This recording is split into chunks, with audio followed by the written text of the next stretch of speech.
or leadership. If you ask them the question, I bet they'd say the same thing. But searching for scandals, you miss historic moments, like recruiting at the Pentagon. Historic levels in the Army, the Air Force, and the Navy. Yeah, maybe there'll be a little mention here or there, but because it was under President Trump's leadership, because Americans are responding to him as commander-in-chief, the press corps doesn't want to write about it. Or bring us to the topic of the moment, the highly successful strikes in Iran. Let me read the bottom line here. President Trump directed the most complex and secretive military operation in history, and it was a resounding success, resulting in a ceasefire agreement and the end of the 12-day war. There's been a lot of discussion about what happened and what didn't happen. Step back for a second. Because of decisive military action, President Trump created the conditions to end the war, decimating, choose your word, obliterating, destroying Iran's nuclear capabilities. I want to read some of the assessments that have been provided, because whether it's fake news, CNN, MSNBC, or the New York Times, there's been fawning coverage of a preliminary assessment. I've had a chance to read it. Every outlet has breathlessly reported on a preliminary assessment from DIA. I'm looking at it right now. Again, it was preliminary, a day and a half after the actual strike, when it admits itself in writing that it requires weeks to accumulate the necessary data to make such an assessment. It's preliminary. It points out that it's not been coordinated with the intelligence community at all. There's low confidence in this particular report. It says in the report there are gaps in the information. It says in the report multiple linchpin assumptions are what this assessment, a linchpin assumption, you know what that is? That means your entire premise is predicated on a linchpin. If you're wrong, everything else is wrong. And yet, still, this report acknowledges it's likely severe damage. Again, this is preliminary, but leaked because someone had an agenda to try to muddy the waters and make it look like this historic strike wasn't successful. I'm going to get to the chairman in a moment because he's going to lay out the particulars for you based on his professional military experience. But here's what other folks are saying. The DIA that put that report out says this is a preliminary low-confidence report and will continue to be refined as additional intelligence becomes available. How about the Israeli Atomic Energy Commission? The devastating U.S. strikes on Fordow destroyed the site's critical infrastructure and rendered the enrichment facility inoperable. Have any of these quotes made their way into the New York Times or the Washington Post? MSNBC? CNN? Any of these quotes? How about this one? This is a new one from the UN, the United Nations. No friend of the United States, or certainly Israel often. Here's the head of the UN Atomic Energy Agency this morning, Rafael Grossi. U.S. and Israeli strikes caused enormous damage to Iran's nuclear sites. Don't take my word for it. How about the IDF's chief of staff? I can say here that the assessment is that we significantly damaged the nuclear program, setting it back by years. I repeat, years. The Iranian foreign minister, the spokesman, our nuclear installations have been badly damaged, that's for sure. I'm sure that's an understatement. John Radcliffe, the director of the CIA, putting out a statement just last night. CIA can confirm that a body of credible intelligence indicates Iran's nuclear program has been severely damaged by recent targeted strikes. This includes new intelligence from a historically reliable, very different than preliminary assessment with low confidence. He's saying historically reliable and accurate source and method that several key Iranian nuclear facilities were destroyed and would have to be rebuilt over the course of years. CIA continues to collect additional reliably sourced information to keep appropriate decision makers fully informed. How about DNI Tulsi Gabbard yesterday? She writes, and I quote, "New intelligence confirms what POTUS has stated numerous times.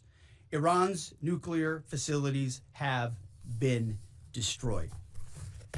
Institute for Science and International Security President David Albright, overall, Israel and U.S. attacks have effectively destroyed Iran's centrifuge enrichment program.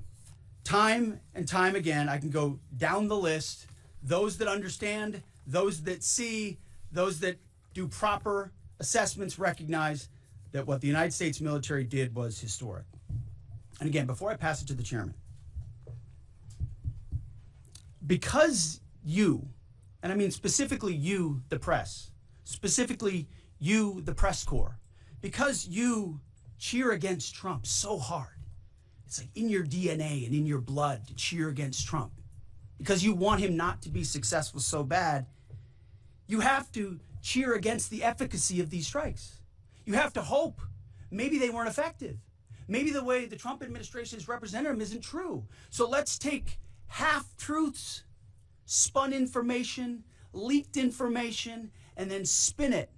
Spin it in every way we can to try to cause doubt and manipulate the public mind over whether or not our brave pilots were successful. How many stories have been written about how hard it is to, I don't know, fly a plane for 36 hours? Has MSNBC done that story? Has Fox? Have we done the story how hard that is? Have we done it 2 or 3 times so that American people understand? How about how difficult it is to shoot a drone from an F-15 or 16 or F-22 or F-35? Or what it's like to man a Patriot battery? Or how hard it is to refuel midair? Giving the American people an understanding of how complex and sophisticated this mission really was. There are so many aspects of what our brave men and women did that because of the hatred of this press corps are undermined because your people are trying to leak and spin that it wasn't successful. It's irresponsible. And folks in this room are privy to that information because of the proximity here in the Pentagon. It's an important responsibility. And time again, classified information is leaked or peddled for political purposes to try to make the president look bad. And what's really happening is you're undermining the success of incredible B-2 pilots and incredible F-35 pilots and incredible refuelers and incredible air defenders who accomplished their mission, set back a nuclear program in ways that other presidents would have dreamed. How about we celebrate that? How about we talk about how special America is, that only we have these capabilities? I think it's too much to ask, unfortunately, for the fake news. So we're used to that. But we also have an opportunity to stand at the podium and read the truth of what's really happening. And the reality is, you want to call it destroyed, you want to call it defeated, you want to call it obliterated, choose your word. This was an historically successful attack, and we should celebrate it as Americans, and it gives us a chance to have peace, chance to have a deal, and an opportunity to prevent a nuclear Iran, which is something President Trump talked about for 20 years, and no other presidents had the courage to actually do. So with that, I want to hand it over to the chairman of the Joint Chiefs. They've done technical analysis on this, not just on the strike, but also on our Patriot defenders, on Al Udeid. And Mr. Chairman, I'll hand it over to you. Good morning. Thank you, Mr. Secretary, and good morning, and all of you. Thank you for being here. As a follow-up to my comments on Sunday's press conference, I wanted to give you a few updates this morning on something I'm honored to do as a chairman, and that's a chance to get to talk about some of our service members and the incredible things that they do on behalf of our nation. And I apologize ahead of time for the length and the detail. Today I'm going to brief you on a couple things. First, I'm going to talk about our air defenders at Al Udeid in Qatar and their actions on Monday.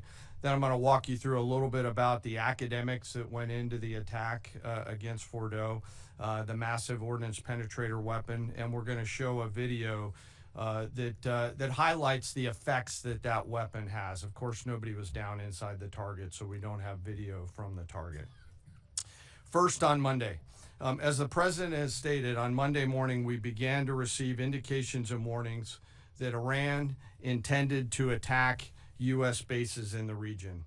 That morning, building on the work that CENTCOM Commander Eric Kurilla had done, and on the orders of the president, at Al Udeid Air Base in Qatar and around the region, we assumed a minimum force posture. Most folks had moved off the base to extend the security perimeter out away from what we assessed might be a target zone, except for a very few Army soldiers at Al Udeid.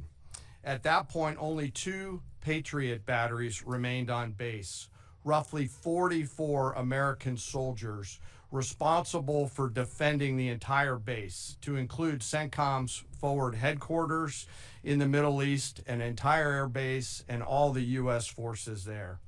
The oldest soldier was a 28-year-old captain. The youngest was a 21-year-old private who'd been in the military for less than 2 years. So let's put ourselves out there for a second. Imagine you're that young first lieutenant, you're 25 or 26 years old, and you've been assigned as the tactical director inside the command and control element. You, at that age, are the sole person responsible to defend this base. Listening next to you is your early warning operator whose job is to notify you of imminent attack. There's 5 people inside a vehicle and 5 people outside of a vehicle around these, a total of, as I said, 44. By the way, you've sat in the Middle East for years, deployed over and over again, extended multiple times, always being prepared, but unsure of when that particular day will come that you must execute your mission and not fail at doing it. In this case, these Patriot crews were deployed from Korea and Japan as part of our U.S. forces there to ensure that we had the most capable missiles in the CENTCOM area of responsibility. As the day continues, you start to hear more and more chatter in the information space about a pending attack. And as the sun starts to set in the west, you get orders from your higher headquarters to make sure that your missile batteries are pointed to the north. There are just a few other teammates. It's hot, you're getting nervous, and you expect an attack. Outside of those Patriot vehicles, your hot crew, which is 1 NCO and 4 additional soldiers, turns a key and relinquishes control of those missiles to that young lieutenant inside the vehicle, and you wait. You know that you're going to have approximately 2 minutes, 120 seconds to either succeed or fail. And then at approximately 12:30 p.m. on Monday, that's 7:30 p.m. in Qatar, as the sun sets in the west, Iran attacks. As the targets were detected, round after round of Patriot missiles are ejected from their canisters by an initial launch charge. Then the main solid rocket motor ignites. You can feel this in your body if you've ever been around a Patriot taking a shot. And round after round goes out and guides against those missiles coming inbound. We believe that this is the largest single Patriot engagement in U.S. military history. And we were joined in this engagement by the Qatari Patriot crews. I'm not going to tell you how many rounds were shot, but it was a bunch because of classified purposes. And we're aware that there's reports of something getting through. What we do know is there was a lot of metal flying around. Between attacking missiles being hit by Patriots, boosters from attacking missiles being hit by Patriots, the Patriots themselves flying around, and the debris from those Patriots hitting the ground, there was a lot of metal flying around. And yet our U.S. air defenders had only seconds to make complex decisions with strategic impact. These awesome humans, along with their Qatari brothers and sisters in arms, stood between a salvo of Iranian missiles and the safety of Al Udeid. They are the unsung heroes of the 21st century United States Army. And I know a lot of you have seen the videos online and the excitement as those Patriots departed their launchers and went up and guided. This really demonstrates the combat capability and capacity of our Army air defenders. Simply stated, they absolutely crushed it. If you'd flip this over, thanks. Let me next move to a walkthrough of the GBU-57 massive ordnance penetrator weapon and share a little bit about the planners who did this and their work on the weapon. First, let me set the stage for you. There's an organization in the U.S. called the Defense Threat Reduction Agency, DTRA. DTRA does a lot of things for our nation, but DTRA is the world's leading expert on deeply buried underground targets. In 2009, a Defense Threat Reduction Agency officer was brought into a vault at an undisclosed location and briefed on something going on in Iran. For security purposes, I'm not going to share his name. He was shown some photos and some highly classified intelligence of what looked like a major construction project in the mountains of Iran. He was tasked to study this facility, work with the intelligence community to understand it, and he was soon joined by an additional teammate. For more than 15 years, this officer and his teammate lived and breathed this single target, Fordo, a critical element of Iran's covert nuclear weapons program. He studied the geology. He watched the Iranians dig it out. He watched the construction, the weather, the discard material, the geology, the construction materials, where the materials came from. He looked at the vent shaft, the exhaust shaft, the electrical systems, the environmental control systems, every nook, every crater, every piece of equipment going in and every piece of equipment going out. They literally dreamed about this target at night when they slept. They thought about it driving back and forth to work, and they knew from the very first days what this was for. You do not build a multi-layered underground bunker complex with centrifuges and other equipment in a mountain for any peaceful purpose. They weren't able to discuss this with their family, their wives, their kids, their friends, but they just kept grinding it out. And along the way, they realized we did not have a weapon that could adequately strike and kill this target. So they began a journey to work with industry and other tacticians to develop the GBU-57. They tested it over and over again, tried different options, tried more after that. They accomplished hundreds of test shots and dropped many full-scale weapons against extremely realistic targets for a single purpose: kill this target at the time and place of our nation's choosing. And then, on a day in June of 2025, more than 15 years after they started their life's work, the phone rang and the President of the United States ordered the B-2 force that you've supported to go strike and kill this target. Yesterday, I had the incredible honor and privilege of spending time with these two Defense Threat Reduction Agency officers who've given so much. One of them said, quote, "I can't even get my head around this. My heart is so filled with the pride of being a part of this team. I am so honored to be a part of this." To you both, thank you, and thank you to your families. Operation Midnight Hammer was the culmination of those 15 years of incredible work. The air crews, the tanker crews, the weapons crews that built the weapons, the load crews that loaded it. Before I run through this video today, I want to talk a little bit about weaponeering and what goes into an attack. Weaponeering is the science of evaluating a target. I mentioned all of those factors before that these two DITRA officers had thought about. Ultimately, weaponeering is determining the right weapon and fuse combination to achieve the desired effects and maximum destruction against a target.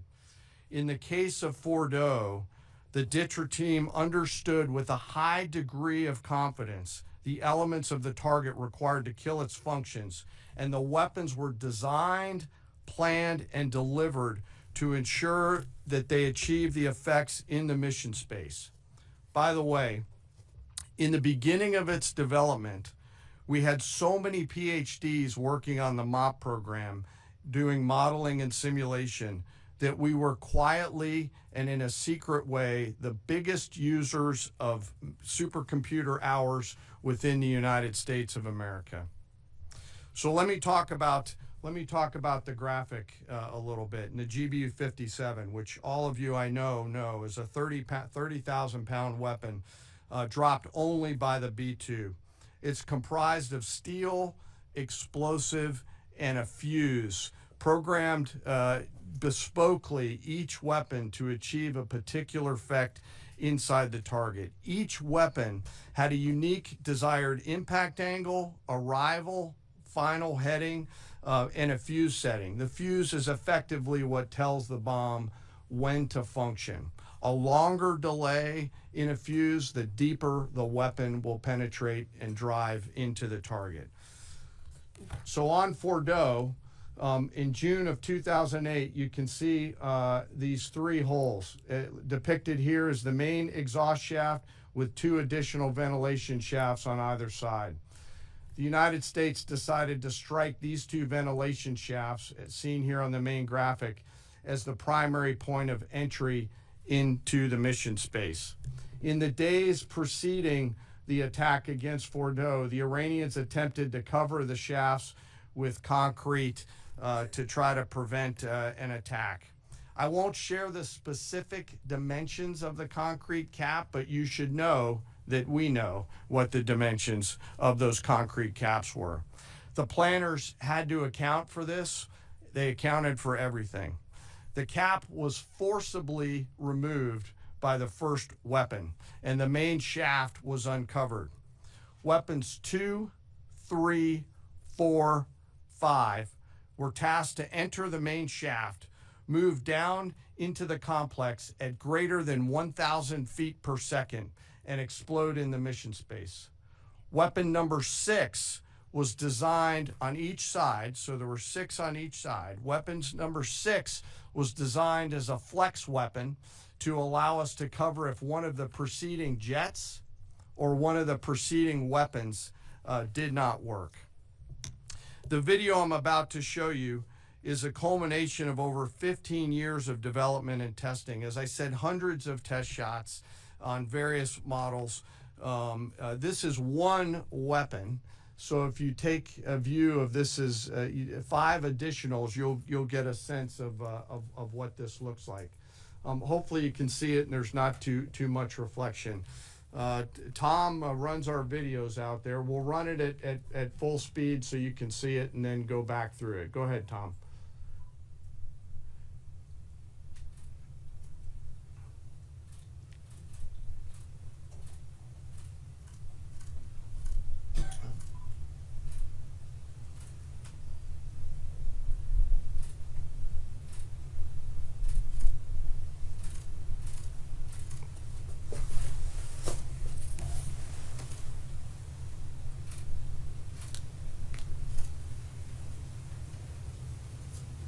Keep it going for a minute. You'll see inside the mission space.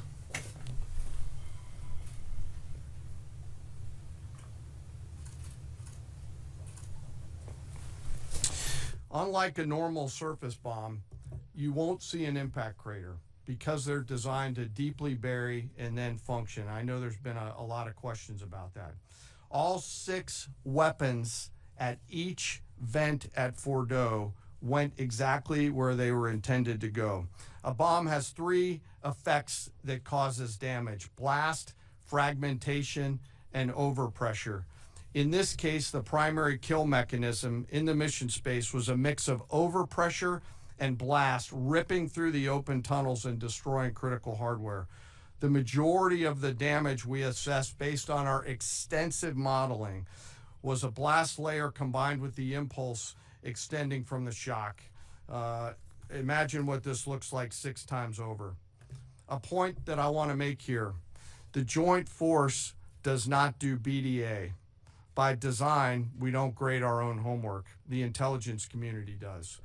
But here's what we know following the attacks and the strikes on Fordow.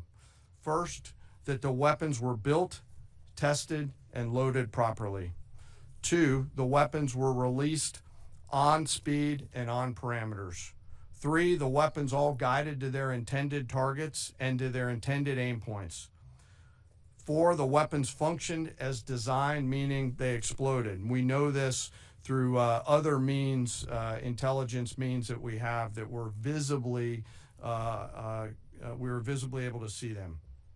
And we know that the trailing jets saw the first weapons function, and the pilots stated, quote, "This was the brightest explosion that I've ever seen. It literally looked like daylight." Let me now turn to the bomber crews themselves, give you a few details about them. The crews that attacked Fordow were from the active duty Air Force and the Missouri Air National Guard. The crews ranked from captain to colonel, and most were graduates of the Air Force Weapons School headquartered at Nellis Air Force Base in Nevada. I will state for the record that there is no beach volleyball or football at the Air Force Weapons School. There were male and female aviators on this mission. And a crew member told me when I talked to them on video the other day that this felt like the Super Bowl, the thousands of scientists, airmen, and maintainers all coming together. One last story about people. When the crews went to work on Friday, they kissed their loved ones goodbye, not knowing when or if they'd be home. Late on Saturday night, their families became aware of what was happening. And on Sunday, when those jets returned from Whiteman, their families were there. Flags flying and tears flowing. I have chills literally talking about this. The jets rejoined into a formation of 4 airplanes followed by a formation of 3 and came up overhead Whiteman proudly in the traffic pattern, pitching out to land right over the base and landing to the incredible cheers of their families who sacrifice and serve right alongside their family members. Like I said, there were a lot of flags and a lot of tears. One commander told me this is a moment in the lives of our families that they will never forget. That, my friends, is what America's Joint Force does. We think, we develop, we train, we rehearse, we test, we evaluate every single day. And when the call comes to deliver, we do so. I could not be more proud standing up here today of our Joint Force. I'm filled with gratitude that I get to tell their story. And as we stand here right now, our forces remain on a high state of readiness in the region, prepared to defend themselves. And one last thing, our adversaries around the world should know that there are other DITRA team members out there studying targets for the same amount of time, and we'll continue to do so. Thank you very much. I apologize for the length. I look forward to your questions. Thank you, Mr. Chairman. I would just thank you, by the way, for that extensive work, the lay down. I mean, even, do you have that laser pointer? Okay. Yes, sir. Thank you, squaring me away as always. I mean, even in just the public reporting, if you see the post-strike shaft of the 3 holes, the vast majority, and fairly so, the vast majority of speculation has been, those are the 3 strike points. When in actuality, what you realize is these are the vents, these are the caps, the first munition took the cap off, and the other 5 went down the center hole, which if you're planning the target, you would want it to be the direct one going to the bottom. These are the types of things that go into the planning for a strike that the Pentagon would not expect the press corps, the American people, to initially understand. So laying this information out is helpful.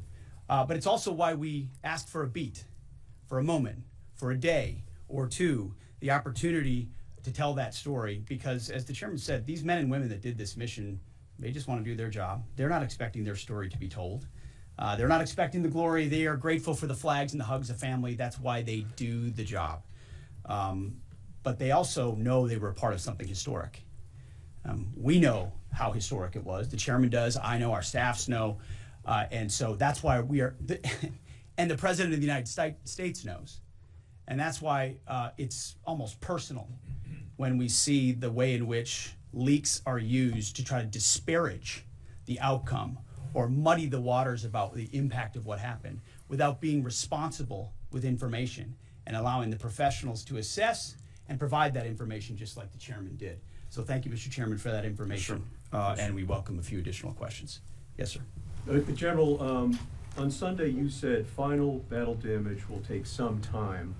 And you also said, I think BDA is still pending, and it would be way too early for me to comment on what may or may not still be there at the nuclear facility. So that was just over 3 days ago. So what has changed? Would you use the term obliterated as well? Sure, like I said, we don't do BDA. I'll refer that to the intelligence community. And you're talking with them. I mean, what changed in the past 3 days and make you so, you know? Sir, I think I said. I mean, I think I explained what changed. There was a great deal of irresponsible reporting based on leaks, preliminary information in low confidence. Again, when someone leaks something, they do it with an agenda.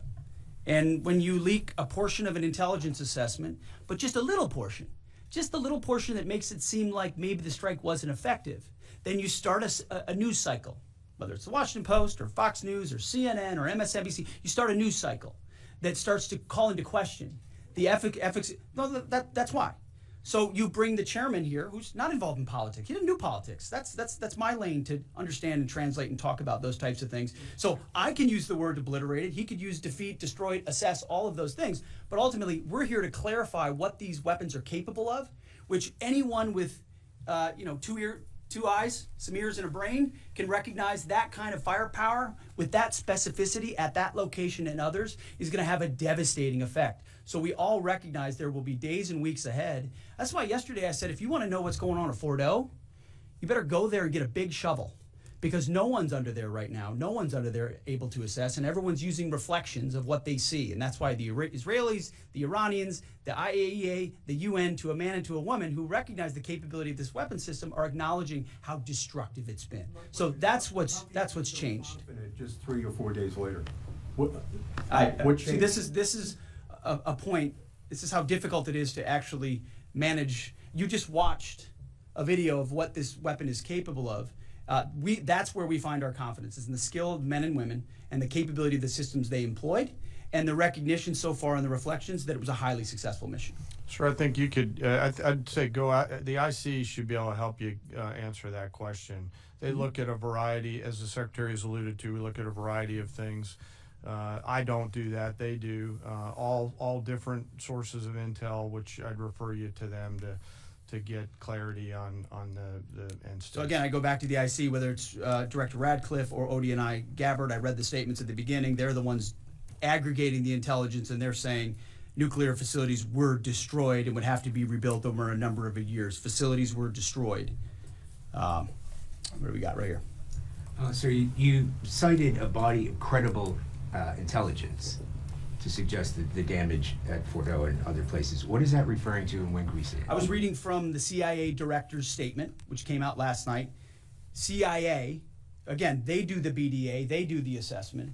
CIA can confirm that a body of credible intelligence indicates, it also goes on to say, new intelligence from historically reliable and accurate sources and methods. Now, you can imagine, the CIA director is going to be very careful about how he articulates things of that sensitivity. Classified, secret, top secret, compartmentalized. He's going to know things that you're not going to know, that the press isn't going to know, and he's reflecting that the sources he's seeing are highly credible. They've given credible intelligence. They or those processes have given credible intelligence in the past, and that's what he's basing it on. Do you think we need to see that? Do you have a top secret clearance, sir? Eventually, Okay. the American public wants to see it. Yes. Yeah, you. I wanted to ask briefly just. No, not you. Checkered shirt. Oh, so Mike Glenn with the Washington Times. Yes, sir. Thanks, sir. Anybody who's ever read a Battalion S2 report after a fight knows that it's usually, the initial report is usually wrong, sometimes grossly so. Has what happened in this incident caused y'all to sort of rethink the intelligence process or the dissemination, or do you think it's just a matter, if the process itself doesn't require any more adjustment?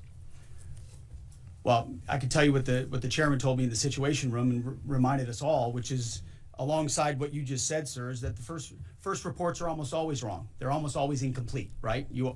Anything, whether it's a squad level operation or a strategic level operation, the initial reflections you get are coming at you at a high rate of speed from a lot of different sources. So your job is to step back and assess them, and that's why we're urging caution about premising entire stories on biased leaks to biased publications trying to make something look bad. How about we take a beat, recognize first the success of our warriors, hold them up, tell their stories, celebrate that, wave an American flag, be proud of what we accomplished. And in the meantime, I can assure you, the chairman and his staff, the intelligence community, our staff and others are doing all the assessments necessary to make sure that mission was indeed successful. Yes, right there. Sir, thank you, Mr. Secretary. Iran has recognized that their nuclear program was indeed severely damaged, but they also said that the U.S. strikes only strengthened their ability and their determination to complete their nuclear program. How do you respond to that, sir? Is that a provocation from Iran? Well, I would say Iran's going to have to say a lot of things right now in order to bolster their image, especially internally. You know, in the media, there's a lot of things they'll say for domestic consumption. But we're watching very closely what they do. Again, that's the intel community. Our job as the chairman, I mean, the chairman laid it out so beautifully. Our job is to be prepared. And how proud are you? How proud am I? I didn't know the full story of those men and women 15 years ago who've been pointing at that target. That makes me proud to be an American. That's an awesome story. I hope we can tell more aspects of that in an unclassified way in the future. That's a great thing to know. Our job is to be prepared when the commander-in-chief calls based on those assessments. So of course our IC, the Intelligence Committee, will keep watching what Iran does and pay attention to that. But the president has created the contours, the opportunity for a deal, for peace, in something that the world said was intractable, that wasn't possible. And we got that peace, that ceasefire, that option, because of strength, because of his willingness to use American military might that no one else on the planet can do, with the kind of planners and operators that the chairman just laid out. Yes, sir. Right there. Yep. Yes, sir. Just a quick question. There's public imagery available saying that highly enriched uranium was moved out of Fordo before the strikes. Is that accurate? Have you seen that? And Mr. Chairman, a question for you. Have you been pressured to change your assessment or give a more rosy intelligence assessment to us by any political factors, whether it's the president or the secretary? And if you were, would you do that? Yeah, well, that one's easy. No, no, I have not, and no, I would not. My job as the chairman is to offer a range of options to the president and the National Command Authority to deliver the risks associated with each of those, and then take the orders of the National Command Authority and go execute them. I've never been pressured by the president or the secretary to do anything other than tell them exactly what I'm thinking, and that's exactly what I've done. There's nothing that I've seen that suggests that we didn't hit exactly what we wanted to hit in those locations. That's not the question, though. It's about highly enriched uranium. Do you have certainty that all the highly enriched uranium was inside the Fordo mountain, or some of it, because there were satellite photos that showed more than a dozen trucks there 2 days in advance? Are you certain none of that highly enriched uranium was moved? Of course, we're watching every single aspect, but Jennifer, you've been about the worst. The one who misrepresents the most intentionally what the president says. I'm familiar. About the ventilation shafts on Saturday night, and in fact, I was the first to describe the B-2 bombers, the refueling, the entire mission with great accuracy.